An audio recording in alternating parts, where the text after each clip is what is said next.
नमस्कार, आपल्यासोबत आहेत असे दिग्दर्शक चंद्रकांत कुलकर्णी सर. त्यांना आपण विचारा, सर तुम्हाला कसं वाटलं नाटक? मला खूप आवडलं नाटक आणि प्रसाद कांबळी या पूर्ण गेल्या 2 वर्षापासून एका स्विंगमध्ये एका पाठोपाठ नवीन प्रोडक्शन्स देतो आहे. त्याच्यामध्ये वीरेंद्र प्रधान बऱ्याच दिवसांनी रंगभूमीवर येतो आहे, प्रतीक्षा लोणकर बऱ्याच दिवसांनी रंगभूमीवर येते, ऐश्वर्या कन्सिस्टंटली काम करते.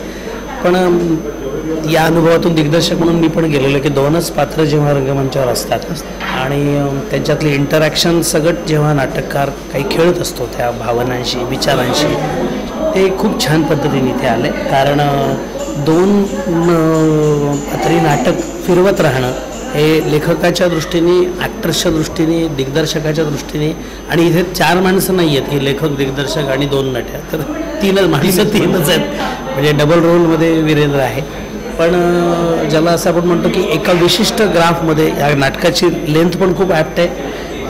ऐश्वर्या आणि प्रतीक्षा दोघेही जणी ज्या पद्धतीच्या व्यक्तिरेखा आहेत त्यांचा खूप छान त्यांचा अभ्यास झाला आहे. आणि मला गंमत अशी वाटली दोघींच्या बाबतीतली कॉमन गोष्ट की दोघींनी थिएटर केलं, दोघींनी सिनेमा केलं, दोघींनी टेलिव्हिजन केलं. आणि same case with Virendra also.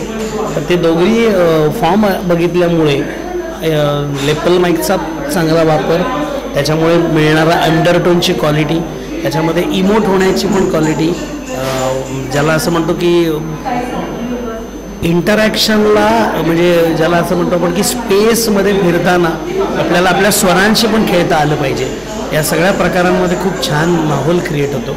या दोघी जणींना मी आत्ता वैयक्तिक प्रतिक्रिया देताना असं म्हणालो की 2 पात्री नाटकामध्ये नेहमीच जाणीव ठेवायला पाहिजे की आपल्या रिॲक्शन्समध्ये, लिसनिंगमध्ये अँटिसिपेशन यायला नको, आणि ते येऊ देत नाही आहेत. त्या आत्ता अजिबात असं वाटत नव्हतं की हा 25वा प्रयोग आहे, त्या आत्ताच प्रयोग करतात असं वाटत होतं. आणि ही नैसर्गिक क्वालिटी ज्या टिकून ठेवतील तितके त्यातले अर्थ पण त्यांना आणखीन सापडतील. बांधणी पण खूप छान आहे नाटकाची. प्रदीप मुळेंनी खूप चांगल्या अवकाशाची निर्मिती केली आहे, त्याच्यामुळे वेगवेगळ्या उंची आणि स्तर प्राप्त झाले त्या नेपथ्याला, आणि त्याच्यामुळे बसण्या उठण्यास सगळं एक आपोआप चित्र 2 पात्रांमध्ये सुद्धा निर्माण होते. 2 पात्र असून सुद्धा ते नाटक ओकबोकं वाटत नाही आहे, ते पूर्णतः भरून निघतं आहे. म्युझिकनी पण ते पुरेसं अधोरेखित होतं आहे. लिखाणांच्या हिंदोळ्यांवर ते एकीकडे प्रवास करत असताना डिरेक्टरने त्याला एक ठहराव पण दिला आणि शेवटी एक ट्विस्ट पण दिला आहे. त्या ट्विस्टमुळे आपल्याला त्या दोघींच्या व्यक्तिरेखा आणखीन गडद होतात. त्या गडद होण्यासाठीच त्या केल्यात.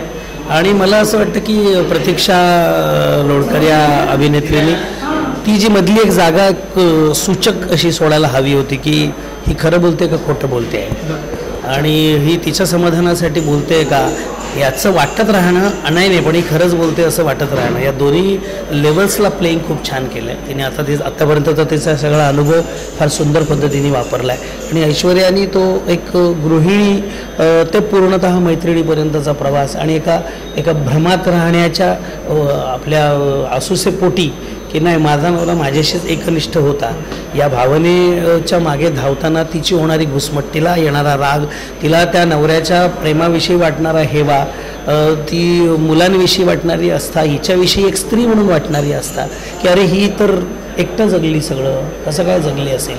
आणि ज्याला आपण म्हणतो ना की आपल्या स्वतःच्या विचारांनुसार आणि नीतिनियमानुसार जगणाऱ्यांना नेहमी अनेक पेच पडतात, प्रश्न पडतात, आणि त्याची उत्तरं अवघडच असतात.